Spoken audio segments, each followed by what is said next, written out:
একজন আলেম বা মাওলানা সাহেবের প্রথম দায়িত্ব কি? ওনার প্রথম দায়িত্ব হচ্ছে কোরআন এবং হাদিস অর্থ সহকারে পরে পরে খুব ভালো করে অনুধাবন করা, বুঝতে পারা, বোঝা। কারণ উনি যদি ভালো করে বুঝতে পারেন কোরআন হাদিস, তাহলে জাতিকে কিছু দিতে পারবেন, জাতিকে পথ দেখাতে পারবেন। উনি যদি না বুঝেন তাহলে জাতিকে কী দিবেন? জাতিকে কিছু দিতে পারবেন না। এই জন্য উনি ভালো কিছু জ্ঞান অর্জন করতে হবে, ভালো বুঝতে হবে, ভালো জানতে হবে। কারণ ওনারা হচ্ছেন কি আমাদের বা জাতির পাঞ্জিরি, পথ প্রদর্শক। এই জন্য ওনাদের দায়িত্ব হচ্ছে কোরআন হাদিস খুব ভালো করে বোঝা। ওনাদের দায়িত্ব সম্পর্কে কোরআনে বলা হয়েছে লিয়ুনযিরা কওমাহু। ওনারা জাতিকে ভয় প্রদর্শন করবেন, জাহান্নামের ভয় দেখাবেন, জান্নাতের সুসংবাদ শোনাবেন। এই জন্য এগুলি রয়েছে কোরআন এবং হাদিসে। কোরআন হাদিস না পড়লে কিন্তু বুঝবেন না, এগুলো জানবেন না, তাহলে জাতিকে বা আমাদেরকে কি বলবেন?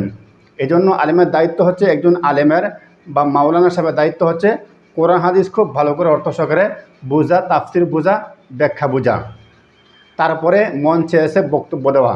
কিন্তু আমাদের সমাজের মধ্যে এমন মাওলানা সাহেব রয়েছেন, এমন বক্তা আছে যারা কোরআন হাদিস কিচ্ছু বুঝে না, আধা ঘন্টা বক্তব্য দেওয়ার কোনো সক্ষমতা নেই, কিন্তু উনি দিয়ে আসতেছেন, স্টেজে বসতেছেন, বক্তব্য দিচ্ছেন। যেমন আবু তো আদনান, কী আছে ওনার মধ্যে? আধা ঘন্টা বক্তব্য দেওয়ার সক্ষমতা নেই, কিন্তু উনি স্টেজে আসতেছেন, বক্তব্য দিচ্ছেন। এমন আলেম আছে, এমনও বক্তা আছে যারা ঘন্টার পর ঘন্টা বক্তব্য দিচ্ছে, গলার সুর বাজাচ্ছে, কিন্তু এই 1-1.5 ঘন্টা বক্তব্যের মধ্যে একটা হাদিস নেই, একটা কোরআনে আয়াত নেই। তো উনি যাদেরকে কী দিবেন? এই জন্য দায়িত্ব হচ্ছে কোরআন খুব ভালো করে বোঝা, খুব ভালো করে বোঝা এবং অনুধাবন করা। আর আমাদেরও জাতির ভুল আছে, আমরা যাকে তাকে দাওয়াত দিয়ে ফেলি। যারা আলেম সমাজ, যারা কোরআন থেকে বক্তব্য দেয়, যারা হাদিস থেকে বক্তব্য দেয়, আমাদের উচিত ওই সমস্ত আলেমদেরকে দাওয়াত দেওয়া, মাহফিলে মঞ্চে আহ্বান করা। আর কিছু বক্তা আছে কোরআন হাদিস কোনো বক্তব্য নেই, শুধুমাত্র স্টেজে ড্যান্স করে, নাচ গান করে। এই সমস্ত বক্তাদেরকে বয়কট করা উচিত। এরা আলেম সমাজের মধ্যে একটা কলঙ্ক এবং ইসলামটাকে নষ্ট করতেছে, ইসলামটাকে অন্য জাতির কাছে বদনাম করতেছে। এদের জন্য ইসলামের ক্ষতিগ্রস্ত হচ্ছে। এরা আসতেছে ইসলামকে উপকার করার জন্য, এদের দ্বারা ক্ষতি হচ্ছে আরও। এই জন্য আমাদের জনগণের সচেতন হওয়া উচিত। আমরা জনগণ যদি সচেতন হই, তাহলে এরা বয়কট হয়ে যাবে, এরা দূর হয়ে যাবে। আমাদের আলেম সমাজ খুব সচেতন হবে এবং ইসলাম রক্ষা পাবে, মুসলমান জাতি রক্ষা পাবে। আবার কিছু বক্তা আছে যারা শুধুমাত্র মেয়েদেরকে নিয়ে বক্তব্য দেয়। আমরা বুঝি না, আমাদেরকে বুঝতে হবে কারা প্রকৃত আলেম, কারা কোরআন হাদিসকে বক্তব্য দেয়, কারা অপ্রকৃত আলেম, এদেরকে বুঝতে হবে। যারা এই সমস্ত বাজে মন্তব্য করে, যারা এই সমস্ত কোরআন হাদিস থেকে বক্তব্য দিতে পারে না, এই সমস্ত আলেমদেরকে বয়কট করা উচিত। আমাদেরকে সচেতন হওয়া উচিত, আমাদেরকে আরও সাবধান হতে হবে, আমাদেরকে আরও সচেতন হতে হবে। আবার কিছু আলেম আছে সমাজের মধ্যে, যারা কি করে, কথায় কথায় বহসের ডাক দেয়, কথায় কথায় বহসের আহ্বান করে, নিজেকে অহংকার করে, নিজে এলেম কালামকে, নিজের জ্ঞানকে জাহির করার জন্য চেষ্টা করে, ছোটোখাটো বিষয় নিয়ে তর্ক বিতর্কে জড়িয়ে পড়ে। এটা কি পাঞ্জিরি কাজ? পাঞ্জিরে যারা পথ প্রদর্শক, এরা হবে ধৈর্যশীল, এরা হবে সহনশীল।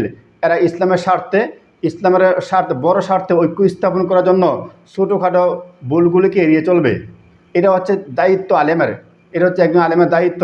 ছোটোখাটো ভুলগুলি এড়িয়ে চলে, ইসলামের স্বার্থে ঐক্য স্থাপন করার জন্য চেষ্টা করবে। এটা হচ্ছে তার দায়িত্ব।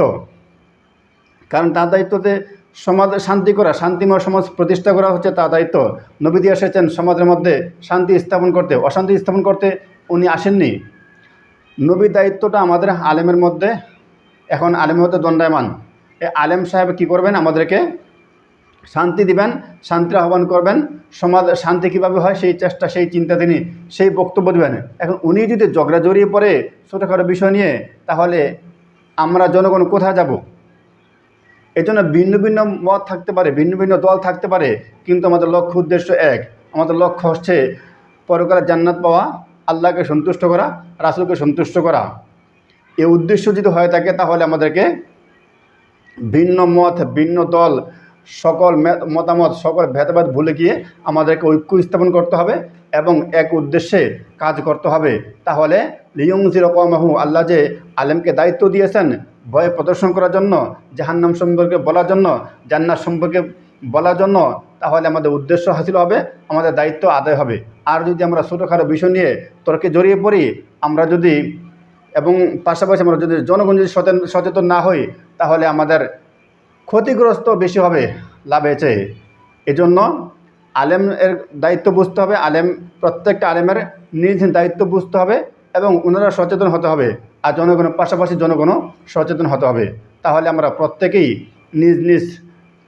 নিজের অবস্থান থেকে আমরা সমাজটাকে সুন্দর করতে পারবো এবং ইসলামটাকে ভালোভাবে আমরা গ্রহণ করতে পারবো ইনশাআল্লাহ।